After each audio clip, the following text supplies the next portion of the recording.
Savvy regards once again to the staff of student teachers at Nemata. This is the main professor recording in the early hours of the morning, October 3rd, 2019. And the title of this unit, Talk and Text, comes from an old song, well-known song, from Carlos Santana. And that would be, of course, Black Magic Woman. Now, as you know, that meme is somewhat misleading. I can certainly affirm that the magic of the Aeonic Mother comes in a spectrum of colors, from white to black, and including quite a few shades in between. So, no need to get fixated on the negative connotations of that particular meme. I'm just using it to lead into the subject here. I'm just invoking it to set up as the setup for my reflections on the Charlotte working.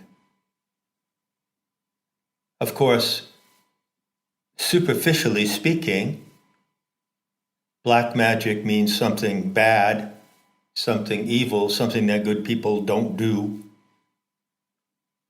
And certainly the use of magic spells to kill would be included in that category by most ordinary people around the world, I would say.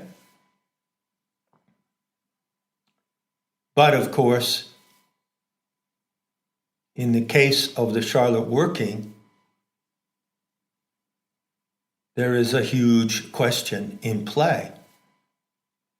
And that is the question of the application of black magic / killing magic through the dreaming power of the Aeon Sophia. I don't have to tell anyone that the Aeon Sophia holds all the threads of life constantly in her hands, if you want to imagine she has hands. She holds all the threads of life and all the threads of death, and constantly weaves on her tapestry. The symbiosis of life on this planet is a continual interplay of life and death. The rotting of insects, the death of dragonflies, and the rotting of their bodies into the soil, the rotting of human bodies into the soil, regeneration of the soil.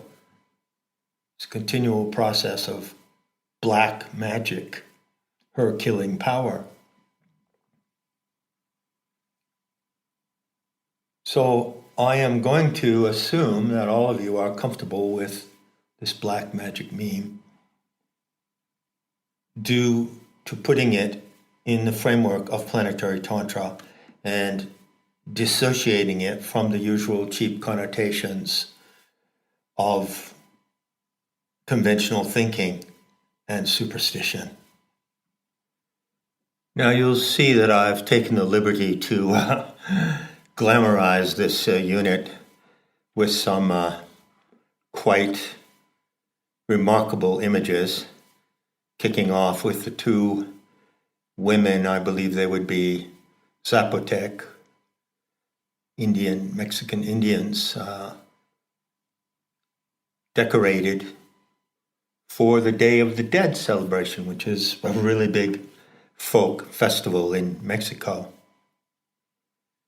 And that festival, of course, coincides with the Celtic festival of the Samhain, is that it?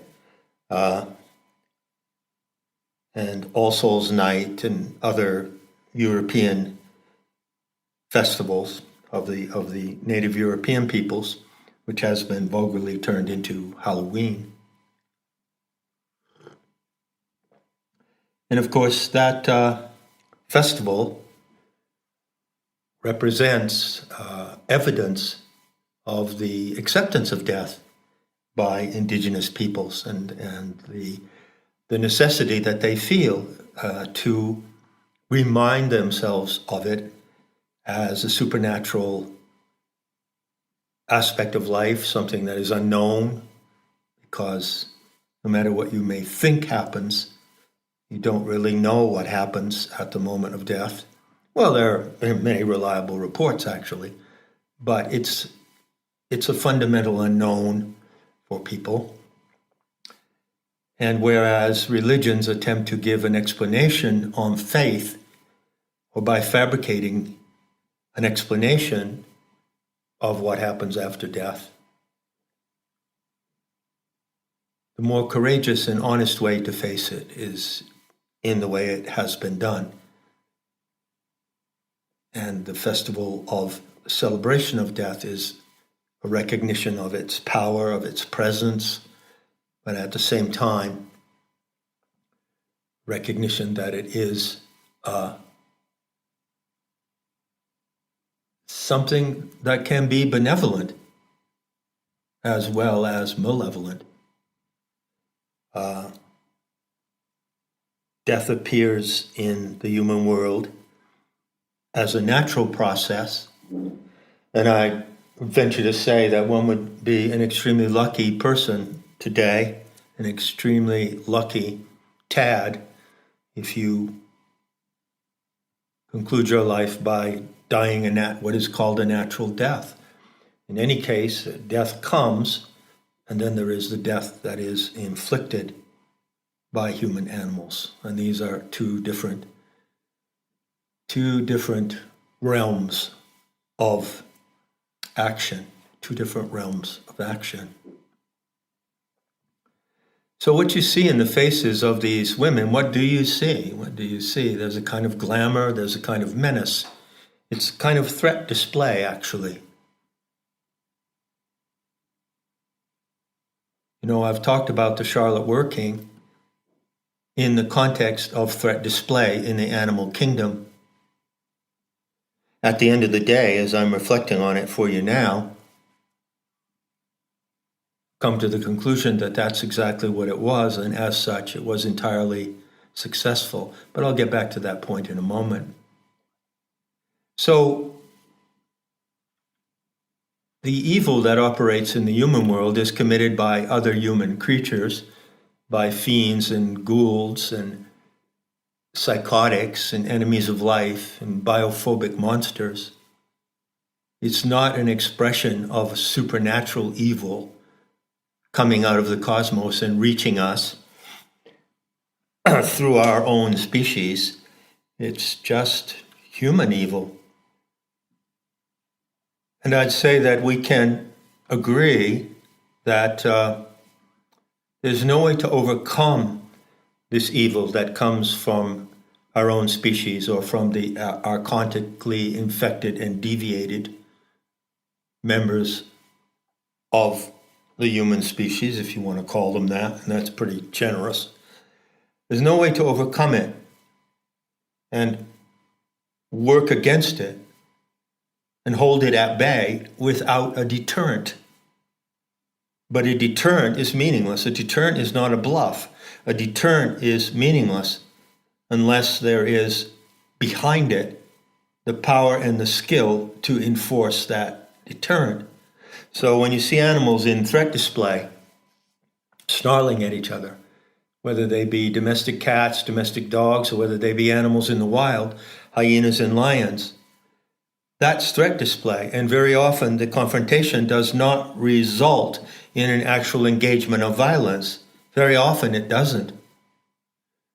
But the threat display on both sides would not be effective if there were not the power and skill to back it up. And it's the same for us in the human kingdom.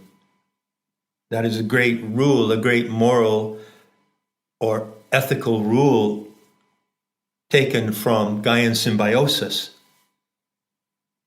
The deterrent must be backed up by a real capacity to act.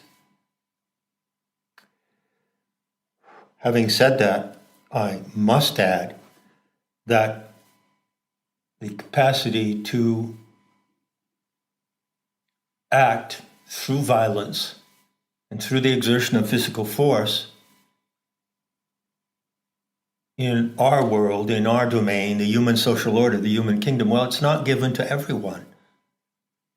And certainly everyone cannot take that responsibility. It is a responsibility undertaken by some members of the human community, no matter what that community may be. It may be a community of 600 people living somewhere in Montana, Oklahoma, or it may be a community of people living in Lower East Side, New York, downtown San Francisco.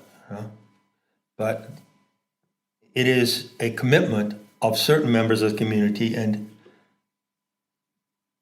it is incorrect to expect that all members of the community can make that commitment, but those who are protected by those who make the commitment can give their respect and support to those who do. I've often said this. So I'm scrolling through the page of the unit here, and I'd like to start out in my reflection on the Charlotte Working by just reviewing for you how I got into it in the first place. So I felt instigated to undertake the Charlotte Working, you may recall, immediately upon completing the Gnostic investigation of the Mandela effect in October of 2017. And at that time, there were two memes that were operating strongly in my life, and they came through in just about everything I put out back then. Command performance and the Aeonic Mother has agency. And these two memes interplayed with each other. And so I felt compelled to deliver a command performance. Now, in a certain respect, the Mandela Effect Decoded investigation is a command performance. What is the command performance? Well, in one respect, it is the demonstration that the Aeonic Mother has agency. You see, once she has agency, she needs her witnesses to reflect to her that she has it. She needs her witnesses to share the knowledge among themselves that she has agency, and then in some manner to act in a way that shows her that they know she has it. You could say, well, I did that, the Mandela Effect. I did that along with those of you who stayed with me through that exercise. Didn't do it by myself. Who upheld it with me. You upheld it with me. And that was our command performance in response to the monumental event that the Aeonic Mother gained agency. So what then can you make of the Charlotte Working that followed immediately upon that? Well, what happened in September and October as the Charlotte Working, as the Mandela Effect Decoded sequence wound to its end, was that the internet was saturated with hype about this IT robot, Sophia. Absolutely saturated. And I took that as a threat display on the part of the transhumanist Zadok, who want to convince us that robots and IT can become more intelligent than we are, and that eventually they will replace us either in a benevolent way by becoming our servants and leaving us with nothing to do, or they will be malevolent. They will act in a malevolent way, and they will just take over the world and wipe us out, which is a completely ludicrous fantasy that isn't worth an afternoon session of pretending with a 5-year-old child. Show me a robot who can do the laundry, sort, wash, resort, iron, put away clothing. Show me a robot who can fix the leak of the garden hose. The threat display of the transhumanist, I don't know what to call them, the transhumanist fanatics. Yeah, they are fanatics. People like Elon Musk. The threat display of those fanatics typically uses absurd exaggeration. They claim that robots are going to be able to do X, Y, and Z, but in fact, there is no robot that can even do A, B, or C. So how in the fuck are they going to get to X, Y, and Z? And it only takes a little common sense to sit back and say, well, hey, wait a minute, if this is all true, and if the robotic sciences and the IT, interactive Android type mechanisms like Sophia are going to be engineered to do what these fanatics claim, let's see them do something simple and elementary in the first place. That would be convincing. Build a robot that can fix the leak in the garden hose. Build a robot that can weed the garden intelligently. So I was fed up, pissed off, and triggered by all of that Sophia bullshit that was coming out of the internet at that time. And it so happens that one talk that I made in response to it got the most talk, by far the most talk of any talk I ever gave on that channel. It got something like 25,000 views due to the fact that I was addressing an issue which was trending at the moment. If you bear in mind the basic rule of realism regarding threat, then you have to say that the transhumanist fanatics, with all of the threats and fears that they're propagating about robotics and IT overtaking the human species, fails the test. There is no effective deterrent behind the claims that they're making. Can you see that? So their threat display, in my opinion, is a failure. Nevertheless, at that time, I felt compelled to answer the threat display exhibited through Sophia with a threat display of my own.